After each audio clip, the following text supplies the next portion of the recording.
Aluva saint Dominic ദേവാലയത്തിൽ ഇടവക മധ്യസ്ഥനായ വിശുദ്ധ ഡൊമിനിങ്കോസിന്റെ 157ാമത് ദർശന തിരുനാളിന് തുടക്കം. വികാരി father Joseph Karimathi കൊടികയറ്റി.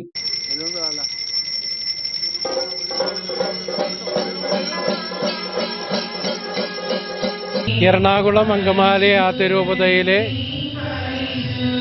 Aluva saint Dominic ദേവാലയത്തിൽ ഈ വർഷത്തെ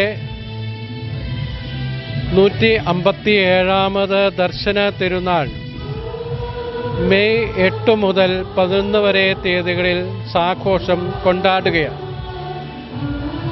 ആലുവ പ്രദേശത്തിന് വലിയ അനുഗ്രഹമായി നിലകൊള്ളുന്ന ഈ ദേവാലയത്തിലെ മധ്യസ്ഥനായിട്ട് നൽകപ്പെട്ടിരിക്കുന്നത് വിശുദ്ധ ഡൊമിനിക്കോസാണ്.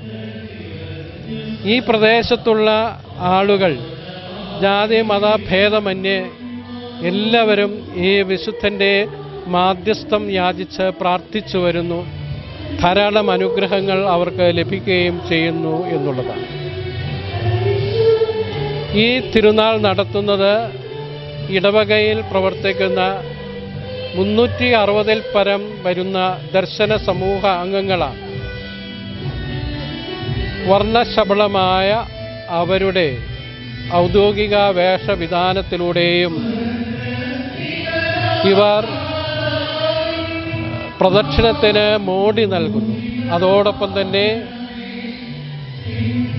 വലിയ വാദ്യമേളങ്ങളും മറ്റുമായി വളരെ ആഘോഷമായിട്ടാണ് ഇവിടുത്തെ പ്രദക്ഷിണം നടത്തുക. തുടർന്ന് ഫാദർ ജെൻസ് പാലിച്ചുകൊണ്ട് നേതൃത്വത്തിൽ വിശുദ്ധ കുർബാനയും നൊവേനയും നടന്നു. തിരുനാളിന് സംഘവികാരി അതുൽ മാളിയക്കൽ, ദർശന സമൂഹം ഭാരവാഹികളായ president Jiji Antony Kariveli, vice president Ranju Devasikkalathil, secretary Shan Sebastian Balyappadath, joint secretary Martin Moolan, treasurer Josdas Moonjeli എന്നിവർ നേതൃത്വം നൽകി.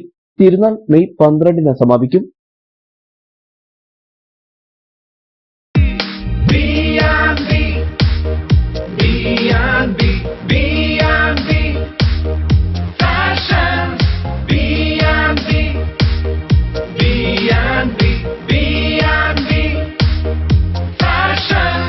B&B Fashions and Footwears, saint Antony's ചാപ്പലിന് സമീപം പൂപ്പാനി റോഡ്, ഐമുറിക്കവല.